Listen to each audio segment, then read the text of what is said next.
Seja muito bem-vindo ao Buddycast. Esse podcast traz informação de qualidade para você e hoje com oportunidade de trazer um expert aqui. Eu gostei porque ele parece comigo, só de uma versão mais inteligente e um pouquinho mais branquinho. Faltou um bronze. Murilão, cara, prazer te ter aqui. Obrigado. Se apresenta pro pessoal aí. Vamos lá. Bom, primeiro, muito obrigado pela oportunidade. Eu também não tenho barba, né? Não tenho nem cabelo. A minoxidil, a gente dá uma resolvida nisso aí. Pelo menos na barba. E é isso, cara. Bom, sou nutricionista de formação, tenho minha carreira dentro da microbiologia. Sou hoje um professor. Costumo dizer que eu sou pai da Melissa, pai do Mateu, esposo da Hélida. Acho que isso é a coisa mais importante para um ser humano, que é a nossa base, a nossa família. E estou aí há pelo menos 10 anos no Brasil e no mundo, trabalhando o fortalecimento da saúde a partir dos conhecimentos relacionados ao trato gastrointestinal. Algumas pessoas dizem que eu sou o cara da bosta, e eu costumo dizer que sou do cocô. E é isso, é uma forma de levar o conhecimento, dar notoriedade a partir de um órgão que durante muitos e muitos anos foi negligenciado, que é o nosso trato gastrointestinal. Então hoje eu tenho mais de 8.000 egressos do curso de modulação intestinal, um curso que tem um único propósito de gerar conhecimento para as pessoas, não é uma linha a mais no currículo, é uma entrega de 4 meses, com encontros presenciais, com 3 dias de imersão, para que a gente possa fortalecer profissionais a melhorar a vida de alguém. Esse é o grande objetivo do curso, melhorar a vida de alguém, através do conhecimento sobre o intestino. Então o objetivo do curso é minimizar doenças metabólicas, autoimune e comportamentais a partir dos conhecimentos de fisiologia do trato gastrointestinal. E em 2021, que eu não acredito em acaso, mas em 2021 o Conselho Federal de Nutrição ampliou as áreas de especialização em nutrição e a área número 7 chama Nutrição Clínica em Gastroenterologia. Então depois de 2022 eu tenho uma pós-graduação agora, uma cooperação técnica com a Faculdade VP, que é uma faculdade de São Paulo, muita notoriedade no mundo da nutrição, com mais de 20.000 egressos essa pós-graduação, e eu tenho uma cooperação técnica com eles e coordeno a pós-graduação de Nutrição Clínica em Gastroenterologia. Estamos agora chegando no 2º ano final, com aproximadamente já 500 egressos da pós-graduação, e inclusive o ASBRAN, que é a Associação Brasileira de Nutricionistas, já fez a primeira prova de títulos para especialista em gastroenterologia e já temos alunos aí já com o título de especialista em nutrição clínica em gastroenterologia, que são egressos da pós-graduação. Isso é motivo de muito orgulho. Cara, tu tem uma história, né? Tu não é um profissional, cara. Tá deixando um legado aí absurdo, porque só quem é da área mesmo sabe, para você transformar uma coisa micro em uma validação profissional nesse nível que tu tá fazendo aí, não basta ser bom, tu tem que ter, cara, um lastro aí de conhecimento e de responsabilidade não, né, cara, notoriedade científica pra validar absurda, né? E eu tenho muito que a gente não vai sozinho, né, a gente tem que entrar nesse caminho, tem que ser um caminho que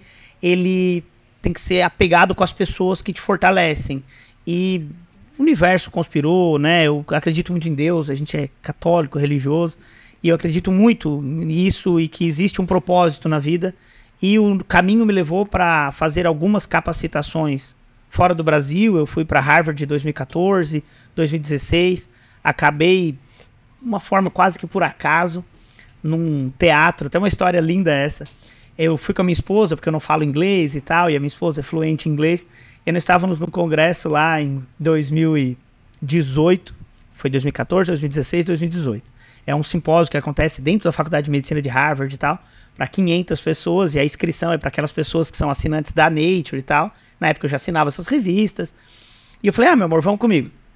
E a Elida foi. E eu sento sempre no mesmo lugar, no teatro e tal.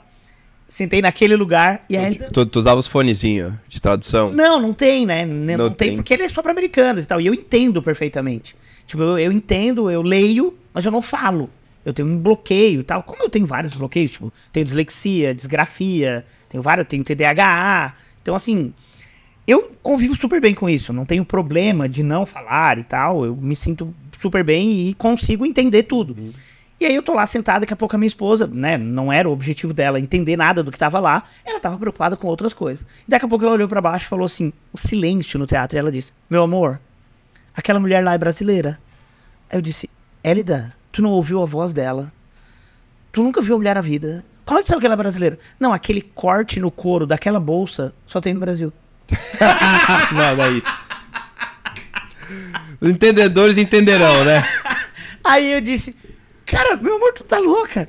E aí, óbvio, né, que a pessoa ouviu, porque ela falou alto comigo aquilo, e a pessoa ouviu. Daqui a pouco, no meio do nada, a pessoa vira de costas.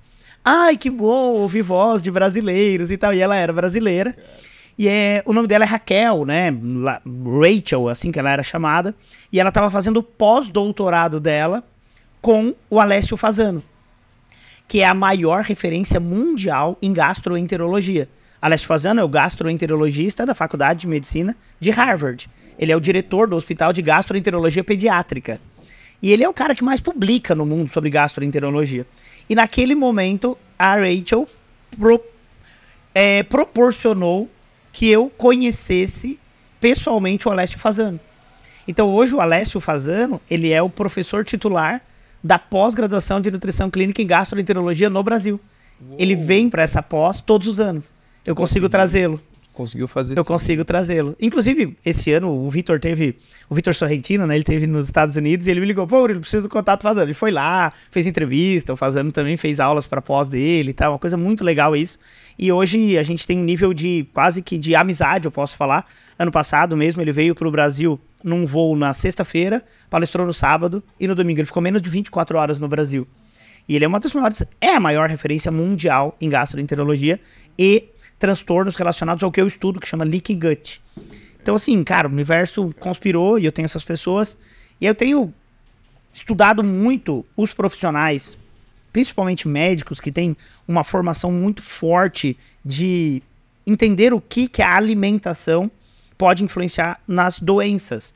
E tem um outro pesquisador, que é um médico chamado Bodo Melnick, que ele é da Alemanha. Ele é um dermatologista e ele estuda a influência da avaliação precoce da acne no processo de desenvolvimento do câncer de mama e próstata. De gatilhos inflamatórios que geram um aumento da acne grave e relacionando isso com incidência por aumento de IGF, por coisas bem técnicas mesmo, aumento de microRNA 21, e esse cara também eu consegui trazer para o Brasil ano passado. E esse ano eu trago a Adriana Duelo, que é uma dietista ou nutricionista de Barcelona, que é a diretora do Instituto Mundial de Intolerância à Histamina, que é uma nova área de estudo hoje em intestino, porque sabe-se que a histamina intestinal ela gera dor, ela gera distensão abdominal e tal, e até bem pouco tempo nós não tínhamos o que fazer.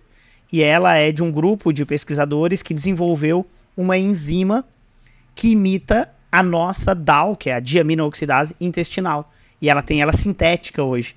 E aí eles conseguem fazer estudos randomizados e comprovar o benefício e tal. Então acho que o grande sucesso aí da notoriedade que você citou é porque eu me agarro nessas pessoas, sabe? Pessoas que formam conceitos e dou notoriedade a eles. Porque senão o que eu decidi na vida é que ser doutor, fazer um doutorado, eu não ia mudar a vida de ninguém. Com o meu título e com a minha descoberta naquela publicação. E que eu ia mudar a vida das pessoas se eu diminuísse a inércia entre o que grupos de pesquisa publicam e colocar isso na prática clínica. Então hoje, se eu tivesse que me autodescrever, eu diria que eu sou um profissional que diminui a inércia entre a descoberta científica e a prática clínica relacionada ao trato gastrointestinal. Cara, sabe uma das coisas que eu já ia perguntar isso, já tava na ponta da língua aqui. Cara, com o histórico todo desse, deu pra ver que tu é um cara muito bom de relacionamento. Né? Tu é um cara muito bom de fala fácil, fala legal, interage bem. Ao mesmo tempo, tem um lado científico absurdo. Hoje, que você considera a tua melhor habilidade, assim, Leandro, a habilidade que me trouxe até aqui, pessoal, o meu ponto forte é esse. Qual que tu avalia? Ah, então, eu sou filho de uma costureira que com todas as dificuldades, ela foi uma grande empreendedora. E a minha mãe era uma encantadora de clientes. Ela tinha uma loja de bonecas, uma loja de pelúcias. E eu fui criado com a formação, uma doutrina dela, de ter isso como uma forma de ver a vida. E eu saio todos os dias de casa para fazer um novo amigo. E eu tenho uma grande preocupação com isso, em ter pessoas próximas e que sejam pessoas que entendam que existe ali um vínculo de amizade, de cooperação e tal. E se eu tivesse que dizer a minha maior habilidade hoje, a minha maior habilidade é traduzir conceitos difíceis alicerçado na minha base de como eu aprendi. Porque, assim, até acho que é legal essa história aqui, porque é um podcast que vai ficar aberto para várias pessoas e famílias. Eu fui taxado a minha vida inteira como burro. Porque na minha época, eu sou nascido em 79. Então, na década de 80, quando eu estava no colégio, só existiam 2 tipos de criança. A inteligente e a burra. Ninguém queria entender. É porque não sabia, não tinha ainda a ciência não tinha evoluído para diagnósticos comportamentais como tem hoje, déficit de atenção, hiperatividade, dislexia, disgrafia, não se tinha isso. Então, era o burro e o inteligente. O inteligente era aquele que conseguia copiar o quadro em tempo hábil, que o professor considerava o tempo certo, e aquele que tinha uma letra legal, agradável, e que fazia contas de matemática e tal. E assim, eu nunca consegui ficar sentado numa cadeira, se não fosse na primeira fileira na frente da professora.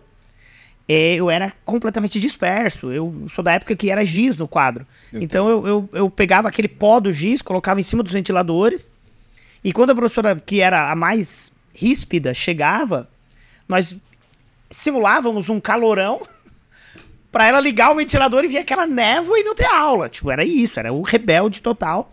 E o burro, porque a professora dizia, olha, nós só vamos pro intervalo quando o Murilo terminar de copiar o quadro. E eu não conseguia copiar o quadro, porque eu leio da direita pra esquerda. Então, quando o professor termina de escrever, que eu começo a montar aquilo, uma imagem no meu cérebro, pra eu conseguir fazer com que aquilo lá vire um texto. Então, eu tenho que olhar uma imagem, memorizo a imagem, e aí eu começo a olhar as palavras. E aí eu monto frases. Claro, eu sou alfabetizado, gente. Eu escrevo, sou alfabetizado. Então, assim, fiz mestrado, doutorado. Então, assim, tá tudo bem. Só que na época, eu chorava. E aí eu chorava e ia pra sala da assistente pedagógica. E aí a assistente pedagógica me tomava os conteúdos de forma verbalizada.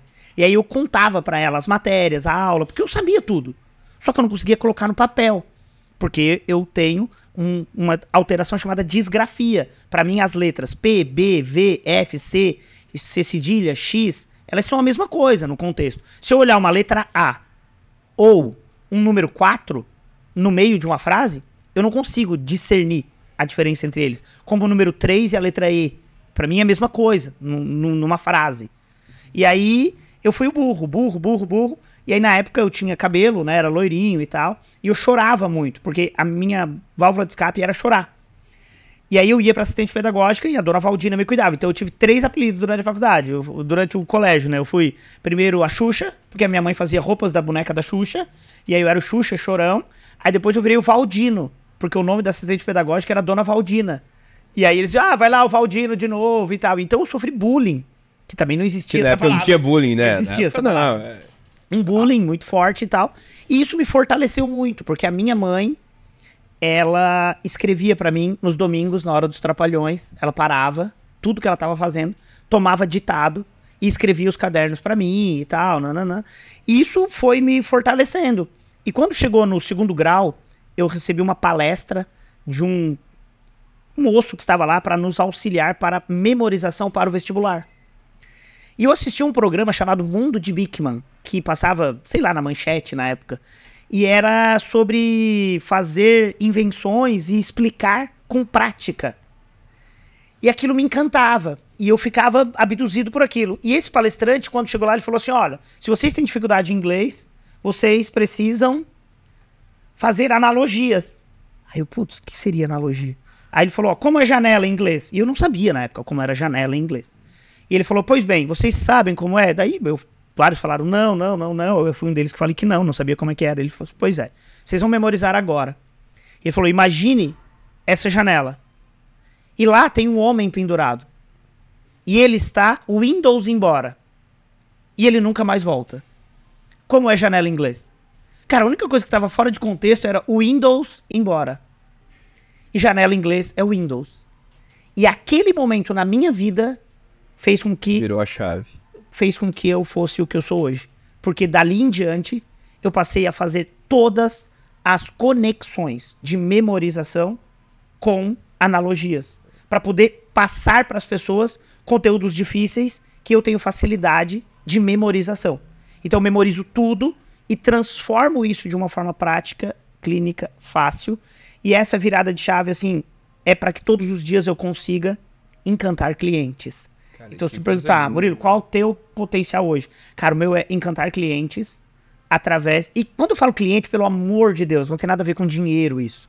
Cliente é uma forma de você lidar com pessoas que você quer dela algo que você pode entregar para ela. E às vezes é carinho, às vezes é uma fala. Você tem que falar o que as pessoas querem ouvir. Então, eu acordo todos os dias para fazer amigos, encantar clientes, porque eu entendo que a vida, ela é assim. E você não precisa correr atrás do dinheiro, porque se você correr atrás dele, ele vai correr de você. Total. Você tem que ter prazer e propósito. E aí, quando a minha mãe faleceu, ela teve um câncer de mama no final da minha faculdade. E durante a faculdade inteira, como ela não estava mais lá para escrever os cadernos para mim, para quem é mais antigo vai saber o que eu vou falar agora, existia um negócio na casa das pessoas chamado telefone. E às 9 horas da noite mudava o valor do pulso da ligação telefônica. E aí 9 horas da noite eu ligava para minha mãe e contava para ela tudo que eu tinha aprendido na faculdade. Porque a minha forma de memorizar é contar para alguém. Então eu preciso contar para alguém para aprender aquilo e depois replicar várias vezes. E aí eu contava para minha mãe todos os dias 9 horas da noite. E aí o meu propósito maior de vida é dar orgulho para minha mãe, porque mesmo no leito de morte, nos 4 meses que ela ficou em coma, eu ligava para ela às 9 horas da noite, o meu irmão colocava o telefone no ouvido dela e eu contava tudo que eu estava aprendendo, porque era a minha forma de aprender. E aí eles fizeram um dreno de alívio de uma metástase cerebral que ela teve, e ela estava com uma pressão intracraniana muito forte, por isso o coma. Então eles decidiram fazer um dreno de alívio. Eu estava em Florianópolis, na época, no mestrado, e 9 horas da noite, meu irmão sabia que eu ia ligar, porque eu ligava todos os dias. E 6 da tarde, ela saiu dessa cirurgia, do dreno de alívio, e ela saiu do coma. E a hora que ela saiu do coma, quando deu 9 horas da noite, eu liguei, e ela atendeu. E a hora que ela atendeu, eu dizia, mãe, eu não vou te contar nada. Mãe, hoje eu vou pegar o ônibus meia-noite que sai de Floripa e 6 da manhã eu tô aí. Eu quero te ver, eu quero te abraçar, mãe. Aí ela dizia assim, a mãe tá ouvindo tudo. A mãe tá ouvindo tudo. A mãe tá aprendendo tudo. A mãe não quer que tu venha. A mãe quer que tu continue estudando. E aí esse é o meu legado na vida. Porque depois de um dia ela entrou em coma de novo. Depois foram mais alguns meses e ela faleceu. E naquele momento eu fiz um propósito que eu ia estudar todos os dias da minha vida.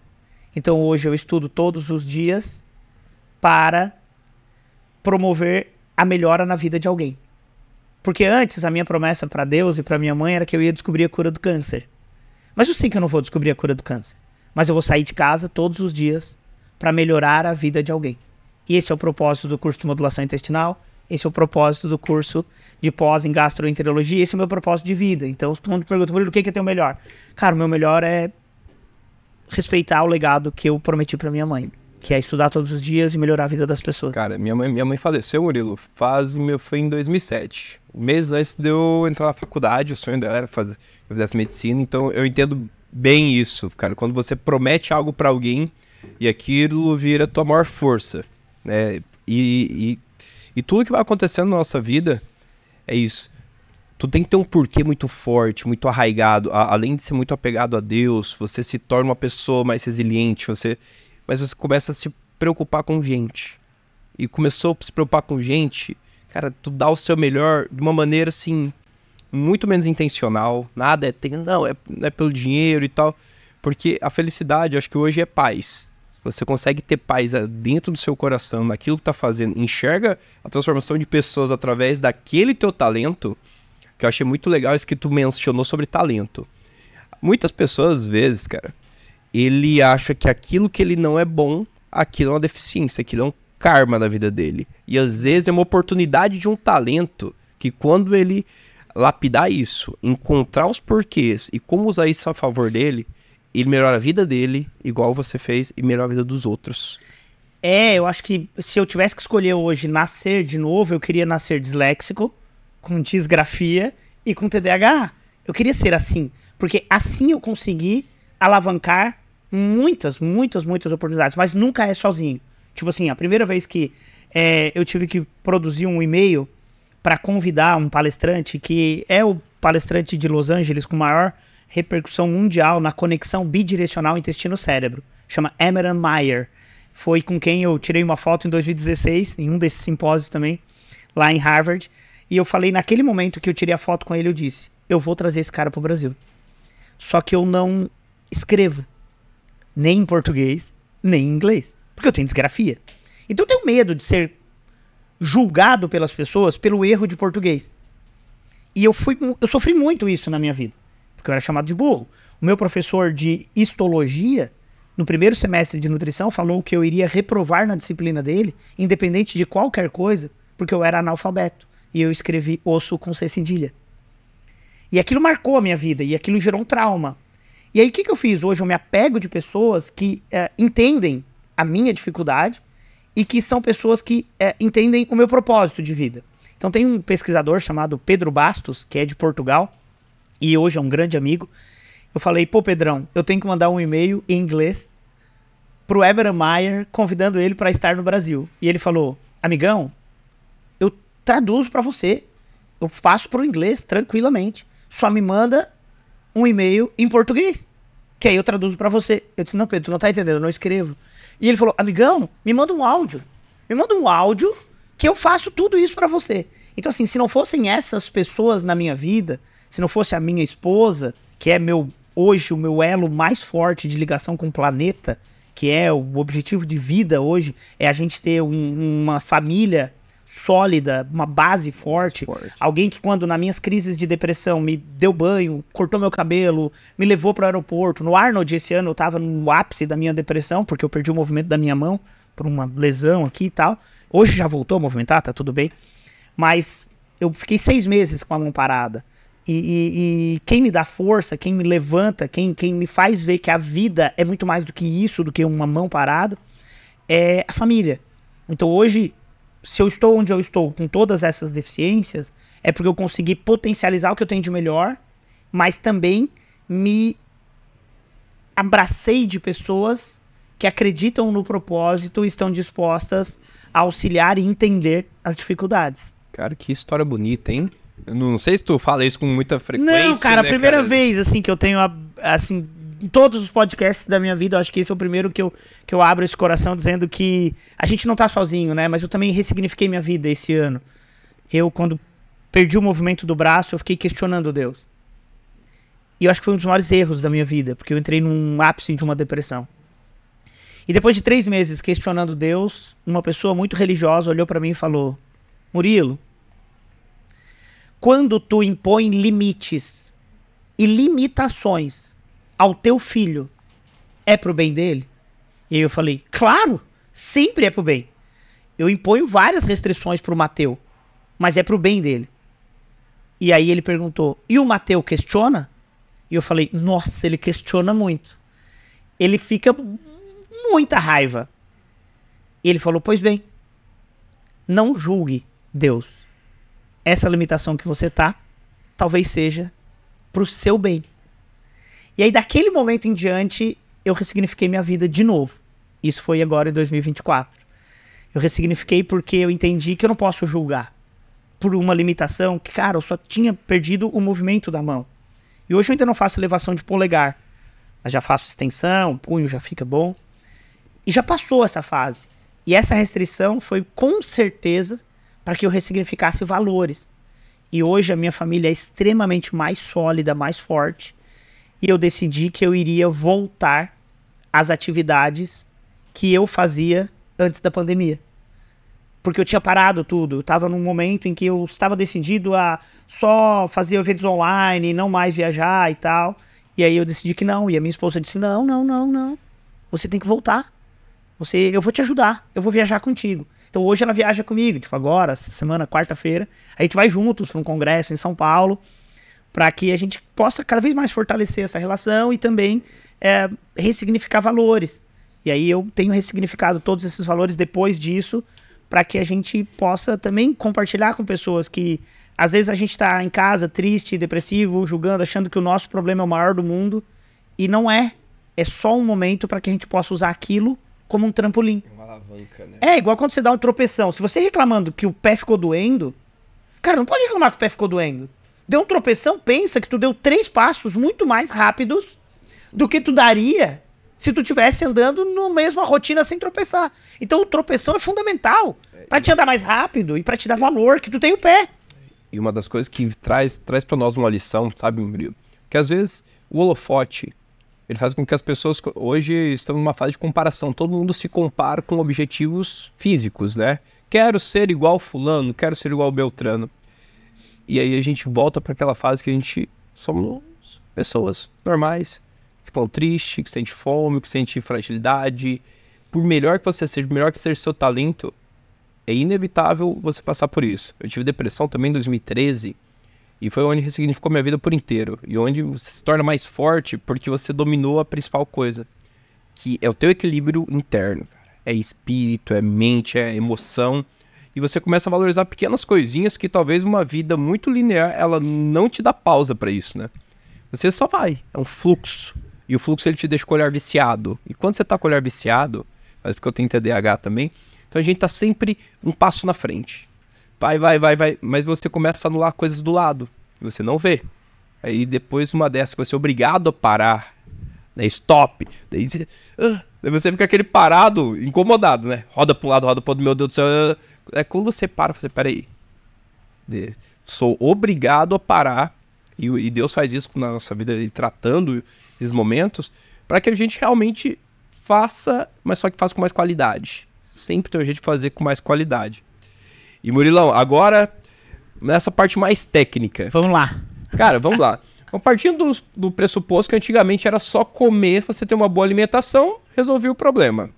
Hoje a gente já parte para aquela frase clássica: você não é o que você come, você é o que você absorve. Qualidade de intestino. O que é o intestino considerado bom, eficiente, que vai fazer tudo, além do cagar? Vamos lá. Então assim, ó, o intestino hoje, ele é um órgão endócrino. Fato. Nós temos no intestino pelo menos 10 células chamadas de células enteroendócrinas. O mundo se rende, a partir de 2010, a essa definição. Que nós temos 200 metros quadrados de extensão, considerando as microvelocidades e a área de exposição do tubo intestinal, no intestino delgado, são 200 metros quadrados de exposição ao meio externo. Tu sabia disso aí, Alexandre? Cara, 200 metros quadrados, meu, é um terreno. É o equivalente ao tamanho de uma quadra de tênis. Olha isso. Esse é o nosso ambiente de contato com o meio externo. E que a gente tem essa sinalização desse órgão do momento que nasceu até a morte. Então, é uma área de comunicação direta com os compostos que estão passíveis de serem ingeridos. E aí nós estamos falando de água, de mineral, de vitamina, de compostos fenólicos. Nós estamos falando de um ambiente que, por incrível que pareça, e aí depois de 2007 é a descoberta, que é o método de análise de amplificação do material genético microbiano, chamado 16S-RNA polimerase, que é o método de amplificação do material genético microbiano. Depois de 2007, o mundo, a ciência, se rende à compreensão do microbioma intestinal. Da mesma forma que a gente tem o bioma Pantanal, o bioma Amazônia, o bioma Pampa, existe um bioma dentro de cada indivíduo, chamado microbioma. No bioma Pantanal, nós temos como predomínio daquele bioma a onça pintada, que é um grande felino que Se ele estiver em equilíbrio, o bioma pantanal, nas suas outras escalas da cadeia alimentar, está em equilíbrio. Então é um bom marcador do bioma pantanal. Já na Austrália, não adianta procurar onça pintada. O bioma lá será com canguru, com koala. Então o ser humano tem um microbioma que pode estar em equilíbrio ou em desequilíbrio. E esse bioma em equilíbrio ou desequilíbrio é o que sinaliza as células do intestino, desses 200 metros quadrados. Existe uma forma de reconhecimento do que está no lúmen. O lúmen, para todos que estão nos ouvindo, é o ambiente entre a ingestão de alimento, o tubo que nós temos. Então o tubo tem uma luz no meio. Esse é chamado de lúmen intestinal. Então, nesse lúmen, o que acontece ali não fica ali. E aí tem uma frase fantástica de Alessio Fasano que é: intestino não é Vegas. Porque o que acontece em Vegas, fica em Vegas. Não fica em Vegas, né? Intestino não. Intestino não é Vegas, porque o que acontece ali não fica ali. Repercute longe. Porque nós temos ali um ambiente chamado GALT. Chama tecido linfóide associado ao intestino. E isso sinaliza para o corpo inteiro como um pincher em uma casa é o sinalizador do que está acontecendo lá fora. Total, né, cara? Melhor qualquer alarme. Melhor que qualquer alarme. E nós temos um pincher no GALT, chamado célula dendrítica. E a célula dendrítica tem uma capacidade de lançar pseudópodos e ela reconhece o que tem lá no lúmen, como se fosse um pincher. E se ele reconhece o dono lá fora, ele fica calmo, coceirinha na barriga. Ah, tudo bem. Aumentou a interleucina 10. E isso tem um efeito de silenciar citocinas inflamatórias. No entanto, se o pincher reconhece o carteiro ou um bandido, ele fica louco, sinalizando um perigo. E não é ele que vai atacar. Ele só vai sinalizar que tem uma condição de perigo. E vai deixar de alerta o Rottweiler, que é quem vai atacar. Que também tem no lúmen intestinal, que é o macrófago. Então, quando o pincher sinaliza que tem perigo e houve a entrada de substâncias tóxicas, macromoléculas, o macrófago vem, estraçalha como o Rottweiler estraçalharia um bandido entrando numa casa. E aí, a célula dendrítica, que é o pincher, reconhece esses fragmentos do que o macrófago estraçalhou e apresenta para o corpo inteiro para ter um sistema de defesa ativado contra aquilo. E quando isso acontece de forma crônica, nós chamamos isso de inflamação intestinal de baixo grau, que gera repercussões clínicas hoje muito graves. Então, o intestino hoje é uma área que é endócrina, imunológica e também é responsável por absorver nutrientes. Cara, isso é tão maluco, porque hoje na prática clínica de pacientes, muito se fala sobre, cara, eu tenho que restringir a alimentação. Todo mundo fala muito em restrição na parte estética, show, ok, obesidade é um problema, é uma doença, porém pouco se fala em nutrir o indivíduo. Porque tu imagina, 200 metros de intestino, e um monte de célula, um monte de glândula, eles vão viver do quê? Se você não tem nutrição ali, para que isso funcione muito bem, então não adianta só você se preocupar com proteína, gordura e carboidrato e restringir isso na tua vida. E aí nas horas vagas tu enche, desculpa a palavra, o rabo de porcaria no dia do lixo. Pronto, beleza, a restrição tá ok, porém tu não nutriu. Então a gente diz que nós vivemos hoje uma geração de obesos desnutridos. Isso.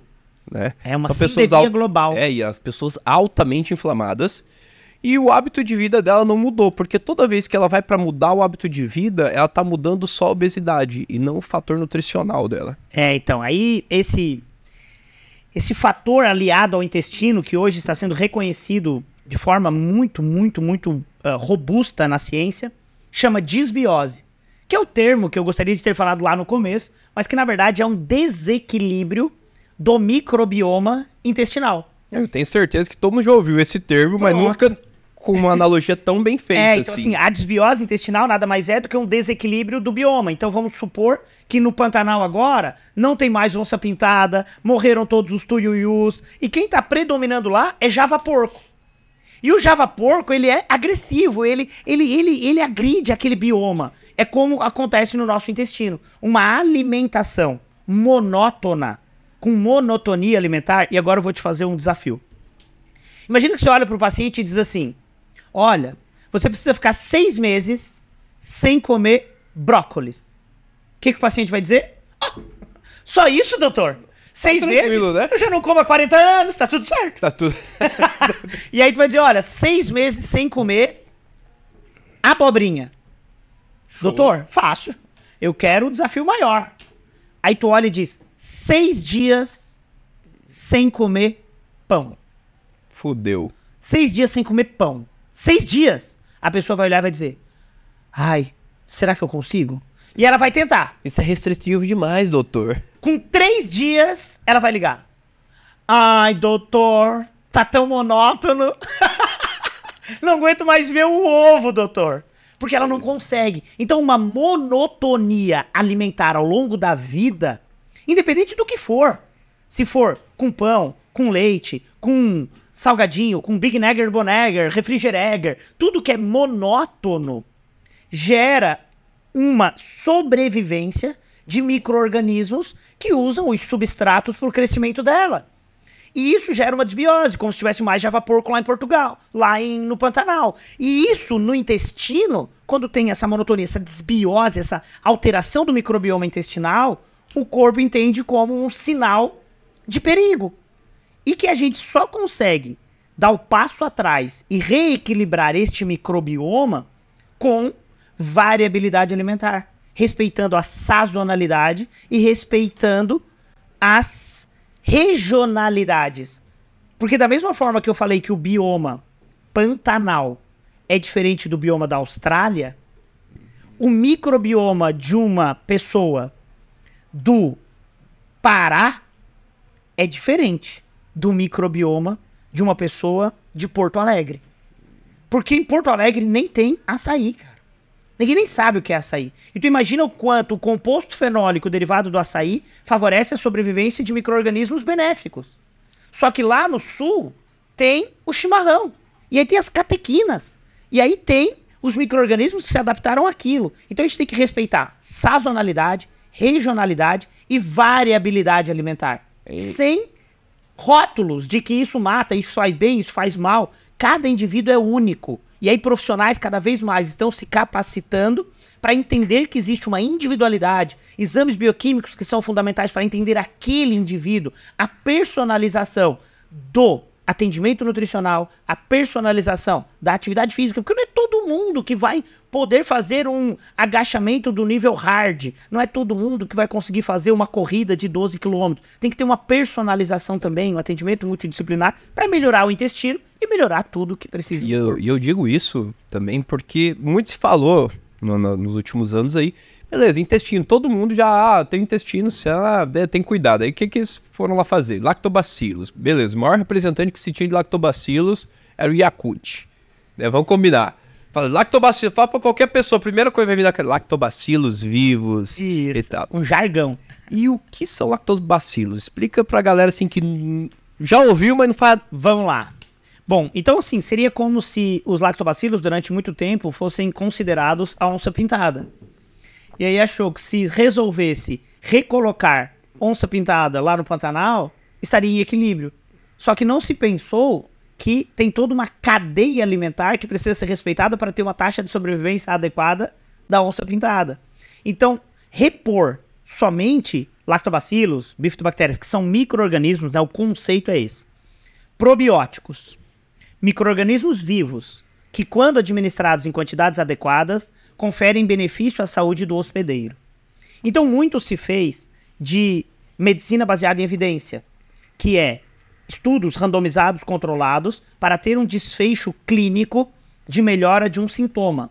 Então, se fez desenhos experimentais para se sobrepor esses micro-organismos, lactobacilos e bifidobactérias, em um grupo de indivíduos, e num outro grupo, que se chama estudo randomizado, controlado, em que você tem um grupo que usou e um grupo que não usou a molécula, e nesse caso a molécula era a bactéria, e aí eles viam que o uso desta molécula, desse micro-organismo, durante um período de tempo, tinha um desfecho clínico benéfico. Eles, então isso é uma solução. E acreditava-se que com isso iria se recolonizar o intestino. Que é a grande mentira da história do microbioma. Porque um micro-organismo que é ingerido vivo, ele vai morrer. Porque da mesma coisa que um homem tem 100 anos de vida, em média, a bactéria tem 2 dias de vida. O que é para um homem 100 anos, para uma bactéria é 2 dias. Para um cachorro é 14 anos, para um camundongo é 1 ano. Existe tempo de vida para todas as espécies vivas do planeta. Uma árvore é 300 anos, uma tartaruga é 200. Uma bactéria é 2 dias. E quando tu ingere ela viva, ela vai morrer. Aquela que tu ingeriu. Então isso não recoloniza o intestino. Ela faz uma recolonização temporária durante aquele período. Por isso que tem que tomar todo dia. Tem que tomar todo dia por isso, porque ela só faz aquilo. Ela só melhora a sinalização. Então, usando aquela analogia do pincher, é como se em um estudo experimental você jogasse o dono do pincher lá no lumen. Que aí a célula dendrítica reconhece, porque tá cheio daquilo naquele dia, porque se ingere bilhões de micro-organismos, e aí tu silencia a cascata inflamatória. Só que... não tá tratando o problema. Exatamente! Tu tá minimizando o sintoma e não mudando a base do microbioma. Então tu não trata, tu só faz um momento ali de sobrepor uns micro-organismos para melhorar uma sintomatologia clínica. E que tá tudo bem, funciona e dá muito certo. Mas tem que entender que é para aquilo. Não é isso que muda o microbioma. O que muda é descascar mais e desembalar menos. Isso muda bastante. E hoje, se você fosse falar um pouco sobre tratamentos, né, substratos, ontem eu vi na tua palestra, falou bastante coisa. Vamos pensar em 5 compostos para uma pessoa que quer ter um intestino minimamente saudável. Vamos lá. Os 5 mais, né? Vamos assim, os top 5 aí dos suplementos hoje, pensando em saúde do intestino como um todo. Vamos lá. 1. Cúrcuma. Um alimento brasileiro. E eu tô falando de cúrcuma, tô falando de rizoma. Algo que parece um gengibre. É um rizoma. Cúrcuma. Cúrcuma longa. É rica em curcuminoides, que são compostos fenólicos com uma ação pré-biótica. O que é isso? É um flavobiótico. Composto fenólico com ação pré-biótica. Ele é metabolizado pelo microbioma e seria como se fosse a comidinha para todo o ecossistema do microbioma intestinal. Então tu vai dar lá nutrição para que tu tenha uns micro-organismos em equilíbrio nesse lumen intestinal. Quantos miligramas aí? A cúrcuma, se você for comer o alimento, em torno de 3 a 5 gramas. Se for comer ela suplementada, na forma de pó ou extrato, em torno de 500 a 1000 miligramas. Show demais. Os estudos randomizados mostram benefício e tal. Pronto, esse é o número 1. Número 2, ômega 3. O ômega 3 tem um papel no intestino incrível, especificamente a molécula que chama eicosapentenoico, que é um ácido graxo de cadeia longa, por isso é chamado ômega. Lembra da Chevrolet? O carro mais longo da Chevrolet? Ômega. Então o que é um ácido graxo ômega 3? É um ácido graxo longo, de cadeia longa. O EPA tem 20 moléculas de carbono, e por isso cadeia longa. Ômega 3, porque ele tem insaturações. A primeira insaturação é no carbono 3, por isso ômega 3. E por que tem insaturações? Ele tem 5 insaturações, chama eicosapentaenoico, EPA. Então o termo EPA, eicosapentenoico, ou ácido graxo ômega 3, rico em EPA, é aquele que tem 5 insaturações, por isso penta, com a primeira insaturação no carbono 3. Então o ômega 3, EPA, aumenta no intestino a produção de fosfatase alcalina intestinal. E a fosfatase alcalina intestinal tem um papel, porque é fosfatase, é uma enzima. Ela acelera reações, ela gera degradação de compostos. E ela acaba degradando um fosfato que fica ligado no componente de membrana celular que é reconhecido pela célula dendrítica, que é chamado de lipopolissacarídeo. O lipopolissacarídeo é assim, tem uma fração lipídica, bem no vértice da fração lipídica tem 2 fosfatos, e em cima tem um polissacarídeo, por isso chama lipopolissacarídeo. E ele tem 2 fosfatos. O que a fosfatase alcalina faz? Ela tira um fosfato. E o LPS deixa de ser reconhecido pela célula dendrítica. E aí deixa de ativar o efeito de inflamação de baixo grau. Então, o ômega 3 no intestino diminui inflamação de baixo grau. Principalmente se ele for rico em EPA. Porque Rico em EPA. a maioria das pessoas hoje tem essa dúvida. Assim, o que é um bom ômega 3? Se fosse para considerar, o cara ia sair daqui e comprar agora um ômega 3 que presta, olhar no rótulo e falar, vamos lá. Esse aqui. Primeiro, ele tem que ter um laudo que seja um selo, normalmente internacional, de limites mínimos de metais pesados. Porque quanto maior o peixe, maior a probabilidade de ele concentrar metilmercúrio, que é uma substância tóxica. Então os laudos internacionais, os selos de segurança dos ômegas 3, mostram que eles têm limites mínimos de metais pesados, principalmente de metilmercúrio. Então a primeira coisa no ômega 3 tem selo de identidade e qualidade para valores mínimos de metais pesados. E aí tem vários selos, tem o IFOS, tem o chama Egg 3, tem vários selos. Olha lá na embalagem, pronto. Ele tem que ter uma proporção de ômega 3, EPA e DHA na composição. Isso é importante que tenha um pouco dos dois, porque cada um vai atuar numa cascata no organismo. Qual o mínimo aí tu considera? Assim, vamos falar de um bom ômega 3, é um 33-22, uma proporção aí de 60% de EPA com uma proporção de 40-36% de DHA. Então a gente fala de 33-22, o que é isso? É 330 miligramas de EPA e 220 miligramas de DHA em uma mesma cápsula. Isso, que daí quando o cara vira o rótulo ali, que é uma pergunta comunzaça, né? Tô passando ali na farmácia, tem 1 milhão de ômega 3, qual que é o melhor? Daí sempre o rótulo lá, ele... o melhor do mundo, com vitamina C, virou o rótulo e olhou. DHA, EPA. Isso. A partir desse momento, você considera, vamos lá, um adulto, 70 quilos aí, quanto seria o ideal de ingesta diária? Os grandes estudos mostram que para reduzir a inflamação intestinal de baixo grau e que a gente tem essa cascata benéfica inibindo NF-κB, NF-alfa e tal, a gente vai falar em doses de aproximadamente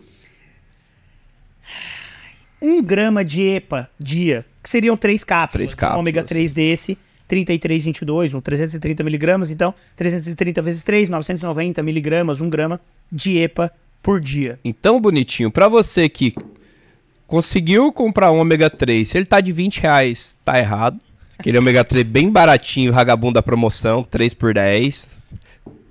E além disso, para fazer algum efeito, a partir do momento que você não basta comprar um bom, tem que tomar, no mínimo, 3 cápsulas por dia. Isso é uma boa prescrição. Eu falo, é porque eu falo isso aí, depois o povo fica com raiva de mim. Eu tomo ômega 3 há 20 anos, quanto comprimento por dia? Mas a mesma coisa que nada, parabéns. E tem uns que tem uma proporção de EPA muito baixa, né? Que são aqueles muito mais acessíveis e tal.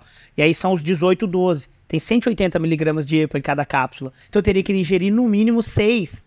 Ou até 8 cápsulas. Barato ficou caro, não ficou não? Então, e aí engole um monte de cápsula. Então, assim, acaba ficando desconfortável. Mas eu tenho um alerta muito grande para a região norte do país, que é a grande taxa de utilização de mercúrio em garimpos. Isso acaba gerando um residual de metilmercúrio para os peixes. Então, às vezes a pessoa acha que não precisa tomar ômega 3... porque já come muito peixe. Esse seria lascar. E aí, o peixe que tem ômega 3 é o peixe de águas oceânicas profunda e gelada. Porque como ele é um peixe, ele tem uma adaptação térmica àquela condição de temperatura muito gelada, e aí ele produz o ácido graxo de cadeia longa. Então, para ele sobreviver naquele ambiente. Então vamos lá, vamos lançar logo uma polêmica, dar nome aos bois. Para os comedores de tambaqui... Uma péssima notícia. Não tem nada de ômega 3 ali. Infelizmente, a água não é nem profunda. E também nem gelada. E o que é pior, na grande maioria das vezes hoje nos restaurantes são de confinamento. Animais que receberam ração para ter aquele padrão de gordura. Sabe aquela gordurinha que ele tem é só pra ficar gostoso mesmo. É confinado, é triste, é triste. E o 3? Vamos lá, ômega 3 cúrcuma próximo. Poderíamos falar hoje de alimentos, e aí eu vou botar um grupo de alimentos. Alimentos que naturalmente têm água na composição. E aí poderíamos elencar aqui: banana, chuchu, brócolis, couve-flor. Alimentos que você sabe que tem água nele, mas que você aperta e não consegue tirar nenhuma gota. Mamão, banana, chuchu, abobrinha, berinjela. São alimentos que naturalmente têm água. E se tem água ali, e o valor energético é muito baixo, como uma abóbora cabotiá, não sei como é que vocês chamam aqui, xirimum, não sei. Sim. É uma abóbora. Ela tem 27 calorias em 100 gramas. 1 quilo tem 270 calorias, dá pra comer 1 quilo e tá tudo bem. Porque aquilo ali é rico em fibra solúvel. E esse é o grande erro da nutrição no país. Achar que alimento rico em fibra é casca, expurgo de grão. E não é. Alimento rico em fibra é o alimento que naturalmente tem água, e o que segura essa água nesse alimento são fibras solúveis. Só que as tabelas de composição química dos alimentos determinam a composição química em 100 gramas. E um alimento que tem muita água, ele tem mais água. E aí a pessoa acha que ele é o quê? O terceiro estado da água, o chuchu. Só que quem segurou essa água? Fibras solúveis e compostos fenólicos. Então as fibras solúveis são fundamentais para se ter um microbioma em equilíbrio. E onde tem isso? Descascando mais e desembalando menos. Comendo na feira. Só que não adianta ir na feira e comer pastel com caldo de cana. Tem que comer frutas. E aí é o que eu falo, na composição do prato, o pessoal fala assim, meu, como abóbora. Ele bota assim, uma cacetada de arroz, uma cacetada de farinha, uma cacetada de macarrão, uma abobrinha no canto e 3 bifes em cima. Saudável pra cacete, né? Doutor, mas eu como legumes? Tá, mas come quanto, né, bebê? Então vamos lá. E vamos agora lá. estamos 4. no 4, né? Vamos pro 4 aqui. Qual que seria o alimento, ainda assim, hoje, compondo a realidade brasileira? Nós temos aí a ingestão de compostos que tenham cor. E aí, cor, nós vamos aqui hoje caracterizar açaí, por exemplo. Só que não adianta, pelo amor de Deus, se você está nos assistindo do centro-oeste para baixo, esquece, o que tem aí não é açaí. O que tem aí é xarope de milho rico em frutose adicionado em polpa de açaí congelada. O que tem aí é um xarope. E o que é pior, ainda serve com M&M, ai, colorido, doutor. Maravilhoso, né? Leite em pó, leite condensado. Então, isso, esquece. Então... Você sabe que o povo vai tacar fogo no nosso carro depois, né? Açaí é riquíssimo em composto fenólico. Jabuticaba. Cara, jabuticaba é riquíssimo em composto fenólico. Daí o que as pessoas fazem? Mordem a casca, comem o que tem dentro e jogam a casca fora. E ali é que tá o grande benefício. Então, alimentos que têm cor, compostos fenólicos, berries, né? Esses grandes estudos surgiram das gooseberries, blueberries, que são os frutos americanos que têm compostos fenólicos, antocianinas. Então, alimentos que têm cor, colorido, é fundamental entre os 5 mais para a alimentação de um ser humano. E o último, o povo tá mandando nós embora. Vamos lá, último e não menos importante. Precisamos ter ingestão hídrica. E aí é o básico, é a água. Só que aí as pessoas dizem, ai doutor, água, não consigo tomar água. Pode ser refri, pode ser suco. O grande vilão do planeta hoje são bebidas açucaradas. O Brasil é o país com maior consumo per capita de bebidas açucaradas, considerando toda a América. Comparado ao mundo, nós somos extremamente mais consumidores de bebidas açucaradas do que Europa, do que Ásia. Então, alerta, nós temos que beber água e de qualidade. E pelo menos 35 ml de água por quilograma de peso corporal por dia. O planeta tem 70% de água, as células do corpo têm 70% de água, os nossos órgãos têm 70% de água. Por quê que tu não tem que ingerir água nesta vida? Então, pra gerar uma polêmica bem legal aqui, suco com açúcar não é melhor que refrigerante. Cara, suco com Botou açúcar pra cacete, meu, assim... Ou concentrado. É menos pior, né? Vira um... Ou concentrado de açúcar. Cuidado, tá mal, algo tá mal. Ai, troquei o refri por pó agora, só toma suco. Não adiantou nada, então alerta. E olha só. O seu suco de uva sem açúcar, aquele do garrafão, que é aquela crosta embaixo. De Caxias, da garrafa de vidro, R$15. Cara, rico em frutose. Então assim, cuidado, alerta. Precisamos ter injeção hídrica, água. E olha só, o corpo é tão perfeito que se você não tomar água de forma adequada, o teu corpo não ficará sem água. E o local específico para reabsorção hídrica é o intestino grosso, onde fica a bosta. Então você tem duas escolhas na vida. Eu sinto até sede quando eu penso nisso. Ou você toma água limpa, ou o teu corpo chupa da bosta. Então você tem duas escolhas na vida. Ou tu toma limpa, ou o corpo chupa da bosta. Com uma dessa, a gente encerra aqui. Murilão, cara, que prazer, que bate-papo. Valeu. Assim, profissionalmente falando, cara, e tecnicamente falando, explica muito do sucesso que tu tem, do grande ícone que se tornou. Obrigado. E, cara, obrigado pela oportunidade aí. Deixa pro pessoal aí as suas redes sociais. Bom, vamos lá. Instagram, Murilo Pereira Professor. E essa é a minha única rede social. É lá que você me encontra, é lá que você encontra sobre os cursos, é lá que eu me comunico com vocês. Aguardo vocês lá, Murilo Pereira Professor.